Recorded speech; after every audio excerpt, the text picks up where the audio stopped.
imediato. Muito boa tarde. Alguns pontos prévios que se justificam. O primeiro é que entre aqueles que são nesta sala, ou que têm sido nesta sala designados, e bem, por serem professores académicos, como professores, eu sou simplesmente licenciado em Educação Física, que no tempo, conforme sabem, os professores de Educação Física no âmbito desportivo foram designados enquanto tal. E, portanto, acabamos todos professores, injustamente, relativamente àqueles que verdadeiramente o são, como é o caso do amigo que anteriormente falou. Aliás, o Gustavo trouxe-me uma novidade e uma necessidade de fazer algo, porque não sabia que ele tinha entrado quando eu tinha saído do Velhinho Nef, o que é uma particularidade muito interessante, visto que eu saí em 67, 68, e soube agora que o Gustavo entrou nessa altura. Eu às vezes perguntava, mas o que é que se passou, que eu não me lembro de me cruzar com o Gustavo. Pois, é que o Gustavo é mais novo que eu. Pronto, fica aqui o esclarecimento. A propósito do Velhinho Inef, tive a oportunidade de ver na sala colegas daquelas épocas. E Fonseca, eu tenho que me dirigir a ti, está ali o meu colega Fonseca Costa, não se importam de aplaudir um rapaz da minha geração, não te importas de levantar, Fonseca, não te importas de levantar, faz lá um esforço, não faz, muito bem, não fez. Já agora, Eduardo Monteiro, meu distinto estrela da equipa em que jogávamos no Clube de Futebol dos Belenenses, a distinção que havia naquela altura entre o Eduardo Monteiro naquela equipa e eu era o atleta que espumava pela boca. O Eduardo Monteiro era o atleta refinadíssimo e o marcador de pontos de eleição naquela altura e uma das estrelas da equipa. Não sei se sabem, mas estão sentados há 1h30. E, de acordo com um dos companheiros da mesa, em princípio, isto é meramente teórico, mas mais ou menos, não só teórico, mas também demonstrado na realidade, a grande maioria de vocês não está já em condições de me continuar a ouvir.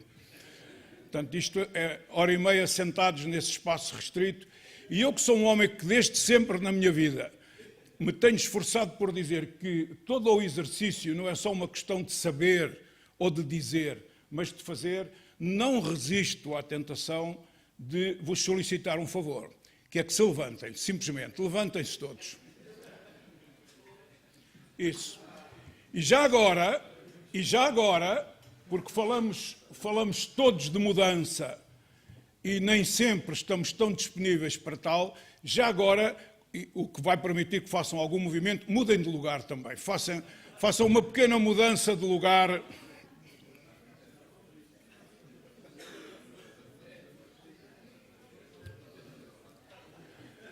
E podem sentar-se, claro, já não vale a pena ficarem de pé.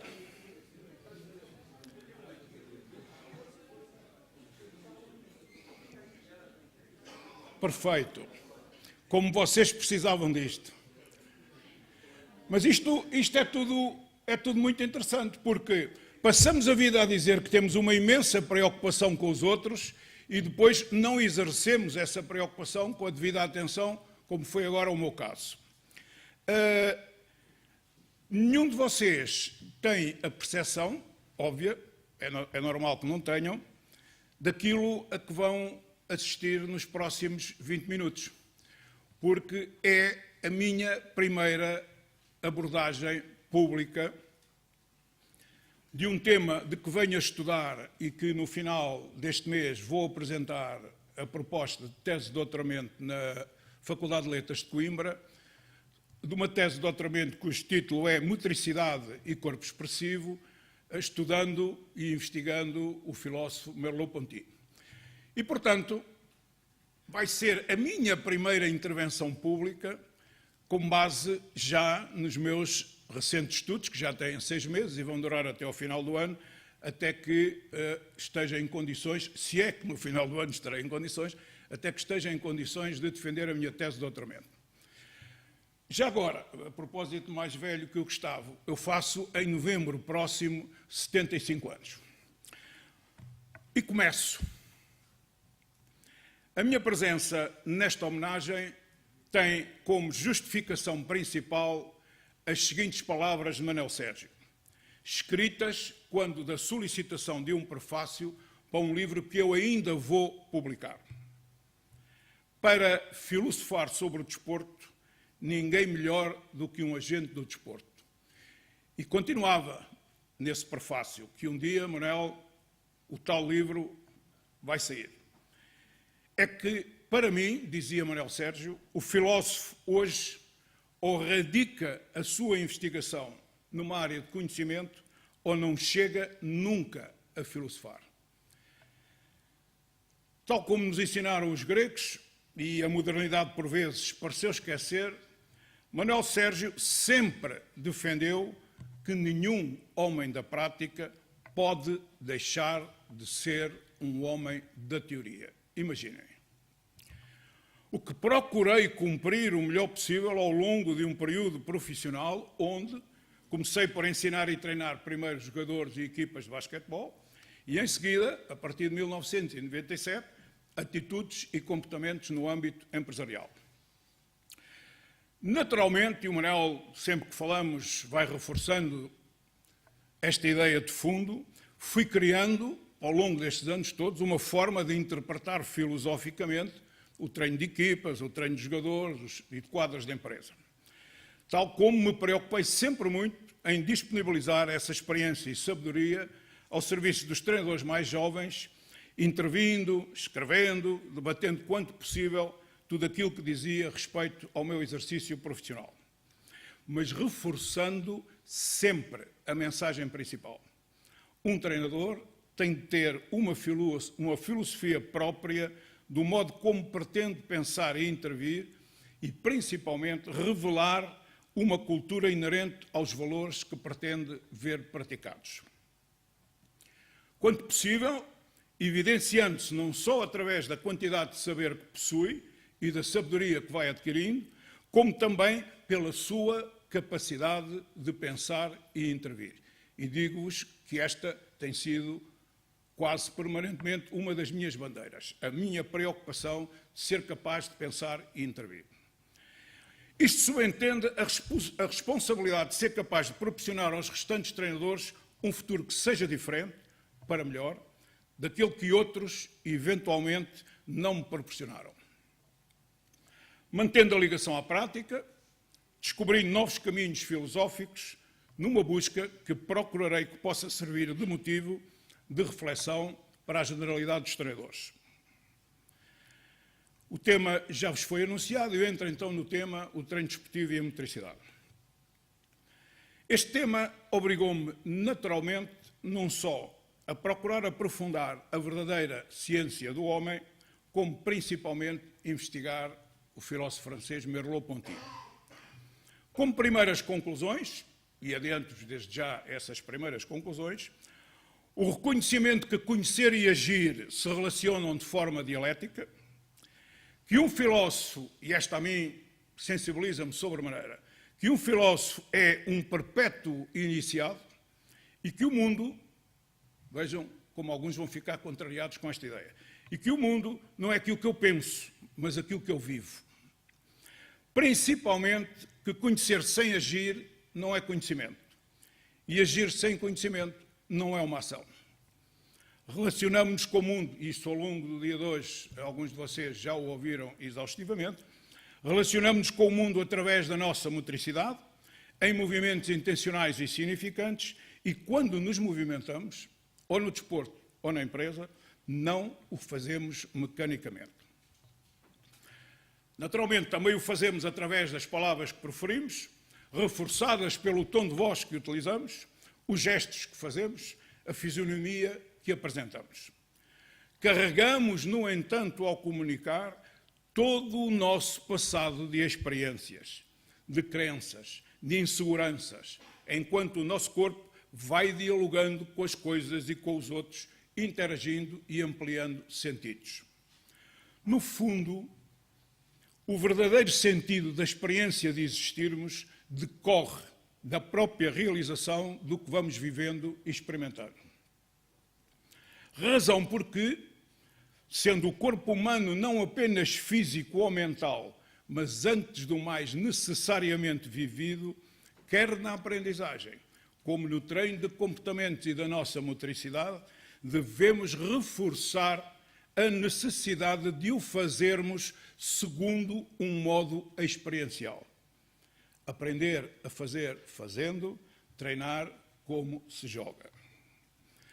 Procurando naturalmente não biologizar a ação humana e percebendo que é nas nossas relações com os outros, na linguagem, no trabalho, na nossa experiência do mundo, que se revelam e desenvolvem os paradoxos da nossa existência. Agimos através de atitudes e comportamentos, com uma determinada finalidade e intencionalidade, envolvidos num contexto de sentidos, de emoções, de sentimentos e numa busca permanente da transcendência, revelando uma intencionalidade dinâmica dirigida a tudo o que nos rodeia. O ser humano não é, portanto, exclusivamente razão, mas também imaginação e criatividade. Já foi dito aqui inúmeras vezes também ao longo do dia. Num constante processo de superação resiliente ao nível da aprendizagem, da criação e da realização pessoal. Estamos abertos ao mundo que nos rodeia, sempre conscientes e intencionais relativamente ao que observamos, estabelecendo com os que nos rodeiam relações de tempo, de espaço e de causa. E é através do corpo vivido e da sua experiência no mundo e na relação com os outros que adquirimos a sabedoria comportamental necessária. Aprendemos por tentativas e erros, repetindo o aprendido até à respectiva automatização, sempre observados e recebendo feedback do treinador respectivo, pais, professores, treinadores, etc. Integrados num meio ambiente que não só nos influencia e muito, mas onde também agimos sobre ele, influenciando em simultâneo. Revelamos uma dependência extrema do nosso passado de experiências, de hábitos, gestos, etc. O corpo humano não é assim uma matéria inerte e passiva, bem pelo contrário. Participa de forma ativa em todo o tipo de experiência ou relações, sendo afetado naturalmente pelos estímulos que recebe, mas também afetando-os. Entre o nosso organismo e o meio ambiente estabelece-se uma relação dialética, uma interação, uma interdependência. E ao recebermos um determinado estímulo, da excitação respectiva dos nossos sentidos, não resulta uma resposta passiva a essa ação exterior, mas sim uma complexa reação de todo o corpo relacionada com o significado e a intencionalidade com que encaramos o estímulo em causa.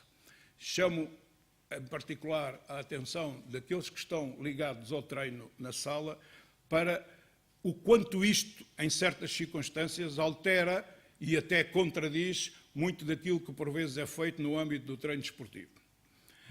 A nossa percepção dos estímulos no meio ambiente não acontece num circuito fechado de estímulo e resposta, mas principalmente os estímulos são sentidos pelo próprio corpo, que responde conforme a utilidade prática que encontra em cada um desses estímulos. Pode, inclusive, nem sequer responder. Aqui, em minha opinião, está a chave do fracasso de muitos treinadores que anunciam durante a semana que algo vai acontecer, mas esquecem-se desta ideia que os estímulos são sentidos pelo próprio corpo que responde, neste caso os jogadores, conforme a utilidade prática que encontram em cada um desses estímulos. Imaginem como isto altera profundamente as questões do âmbito da mobilização da motivação. O nosso processo de tomada de decisão comportamental provém, acima de tudo, da nossa capacidade de interpretação seletiva dos estímulos que recebemos. O que significa que os comportamentos humanos não têm significado em si mesmos e só se compreendem referenciando-os às intenções que os motivaram e à sua apreensão como uma realidade experimentada. Temos um corpo que aprende e treina a sua motricidade por tentativas e erros persistentes e onde se nota desde o primeiro momento, chamo a vossa atenção para a primeira intervenção onde isto ficou claramente demonstrado, e onde se nota desde o primeiro momento o significado e a intencionalidade que atribuímos à busca dos objetivos que nos movem, numa continuada incorporação automática das respostas motoras necessárias. Reparem só, fenómenos como o das primeiras impressões. Alguém que encontramos pela primeira vez e que de imediato nos provoca uma reação positiva ou negativa. Ou de, por vezes, surpreendentemente, sermos capazes de realizar tarefas de modo totalmente inconsciente, comprovando, afinal, a importância que assume no treino a designada memória corporal. Outra questão fundamental para que toda a abordagem em relação ao treino desportivo e ao treino comportamental tenha que ser revista, porque, na minha opinião, muitas vezes esta questão passa completamente ao lado. Vejam a consonância corporal evidenciada entre dois seres humanos ao revelarem no decurso de uma conversa uma sintonia corporal automática e inconsciente. Acontece vezes sem conto que duas pessoas, quando o seu contacto é muito consonante, automaticamente estão as duas praticamente a repetir os gestos uma da outra. Vejam o efeito emocionalmente negativo que nos provocam determinados gestos, tons de voz ou expressões faciais. Vejam as inúmeras vezes que percebemos as intenções daqueles que nos rodeiam, simplesmente observando as suas atitudes e comportamentos. Assumam o contágio emocional e o modo viral como as emoções se propagam.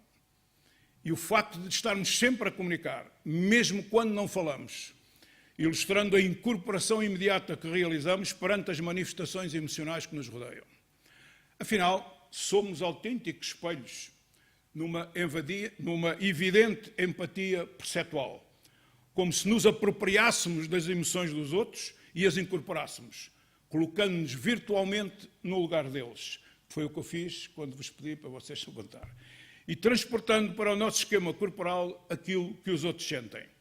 Uma verdadeira fenomenologia existencial e correspondente coexistência social. Veja-se como numa modalidade esportiva, seja ela qual for, o espaço do terreno de jogo ensina os jogadores a melhorar através da sua movimentação espacial.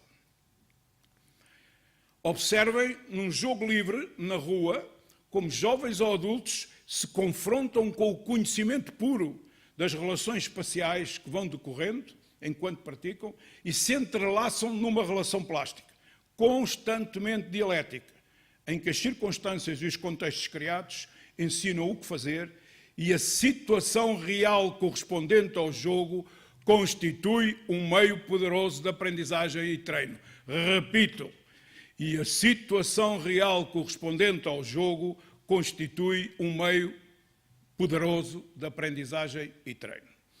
E tudo isto a exigir a ação do treinador uma enorme capacidade de estabelecer uma relação positiva com aqueles com quem trabalha. Principalmente criando contextos, estruturas potenciadoras de relações positivas e treinando hábitos numa constante fenomenologia do corpo, do espaço e da sua relação com os outros. E também numa relação mútua em que o treinador e os outros treinandos desenvolvemos relações interpessoais positivas e partilhamos constantemente e de modo sintonizado as nossas emoções e experiências. Exige-se assim aos treinadores que consigam conviver com as suas emoções e experiências e saibam redirecioná-las ao serviço de uma evidente melhoria da sua capacidade de influenciar e persuadir aqueles com quem trabalham. Debatemos e confrontamos todos os dias com exemplos destes entre aquilo que não é consonante, o que um treinador diz que vai acontecer e aquilo que acontece posteriormente. E isto tem a ver, acima de tudo, com esta questão que acabo agora de referir. Também se exige aos treinadores que sejam capazes de preservar a sua resiliência, colocando constantemente em causa crenças adquiridas que lhes provoquem, por vezes, emoções negativas. E, principalmente, lutando do modo mais persistente possível para que os velhos hábitos sejam substituídos por novos. Enquanto treinadores, pertence-nos antecipar e corrigir eventuais reações emocionais que prejudiquem o interesse coletivo e assumir que as emoções e os sentimentos constituem algo com que convivemos a cada momento das nossas vidas e a que devemos atribuir a importância de vida. Uma homenagem à Catarina, aproveito para fazer, no sentido em que nos fez a todos viver uma experiência emocional nesta sala. tive o cuidado de lhe expressar que só de facto as mulheres conseguem expressar tão bem publicamente e lidar tão bem publicamente com esta questão das emoções, e por isso mesmo é que elas vão tomando a posição dominante que estão a tomar na sociedade atual face à necessidade de saber conviver com as emoções. É obviamente verdade que as emoções por vezes escapam ao nosso controle e nos conduzem a reações inesperadas, o que se apresenta como um fundamento decisivo para que pais, professores, treinadores e líderes de empresas assumam a importância do treino e do ensino, e treino experiencial. Portanto, estou aqui a defender de forma muito firme a importância do ensino e treino experiencial, que de alguma maneira, na primeira intervenção nesta sala, esta ideia também ficou suficientemente expressa. E vou concluindo. Estando hoje por demais comprovado que o nosso corpo reage aos estímulos exteriores consoante a tarefa a desenvolver e sempre com uma determinada intenção e significado, podemos concluir que tudo o que respeita ao treino na área comportamental e à motricidade existe em função do que nos rodeia ou estimula. Outro grande desafio para os treinadores.